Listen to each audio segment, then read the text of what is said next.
வணக்கம். என் பெயர் பேரிலவழகி பத்மநாதன். நான் சுங்கை மங்கேஷ் தமிழ் பள்ளி மாணவி.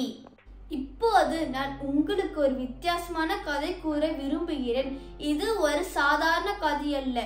இது உண்மை மற்றும் கற்பனை கலந்த ஒரு பயண கதை. கதையின் நாயகன் ஒரு தாப்பேர். அவன் பெயர் டீனோ.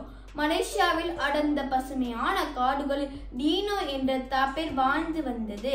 அவனுடைய நிறம் பழுப்பு நிறத்தில் இருந்தது. அவன் இரவில் நடக்கும்போது மற்ற விலங்குகள் அவனை கடவுள் பூதம் என்று பயப்படுவார்கள்.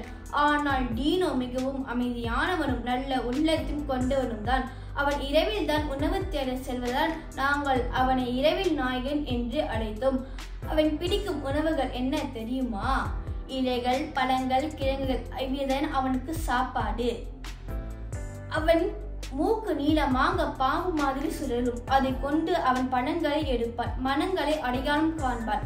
பிரச்சனை ஆரம்பமாயிற்று. ஒரு நாள் டீனோ காட்டின் நடுவே இருக்கும் அழகான ஆறு வற்றி போனதை கவனித்தான். செடிகள் உலர்ந்தன, விலங்குகள் தாகமடைந்தன. பிறகு அவன் நண்பன் மான்மணி வந்தான். நண்பா, தண்ணீர் இல்லாமல் நாங்க வாடிக்கிறோம். நீ ஏதாவது செய். நீதான் நம்மோட நம்பிக்கை. நான் முயற்சி செய்கிறேன் நண்பா. என் நாசிக்குவால் பிரச்சனை எங்க இருக்குன்னு கண்டுபிடிக்கிறேன். டீன் ஒரு காட்டு காவலரை போல் திரிந்தான். மண், காடுகள், வேர்கள் எல்லாம் வாசலை பார்த்தான். இறுதியில் ஒரு பெரிய தடுப்பு. கீரி விலங்குகள் கட்டிய மரக்கூடில் ஒரு பெரிய ஆட்சி முழுமையாக தடுத்தது. நண்பா, இந்த கூடிய கடி நீங்கள் தானா? ஆமாம், இது எங்க வீடு. நாங்க எங்க பசங்களோடு வாழ்கிறோம். நீங்க கட்டிய கூடியலை எனக்கும் என் நண்பர்களுக்கும் தண்ணீர் தேவைப்படுகிறது. ஆஹா, எங்க வீடு பாதிக்காம இருக்க எப்படி உதவ முடியும்? சின்னதா ஒரு வழிச்சாலை வச்சிருங்க. ஆறு ஓடிரும். நீங்க உங்க வீட்டில் பாதுகாப்பா இருக்கலாம். கீரிகள் ஒத்துக்கொண்டார்கள். சற்று மரத்தை நகர்த்தி வைத்தனர்.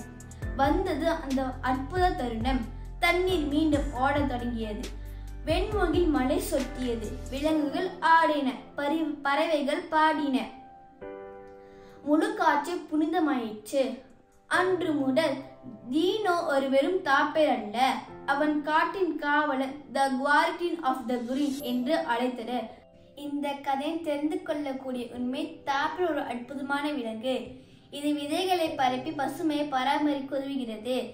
தாப்பை இளைஞர்களைப் போலவே நாணம் மிக்கது, ஆனால் உண்மையான நல்ல உள்ளம் கொண்டது.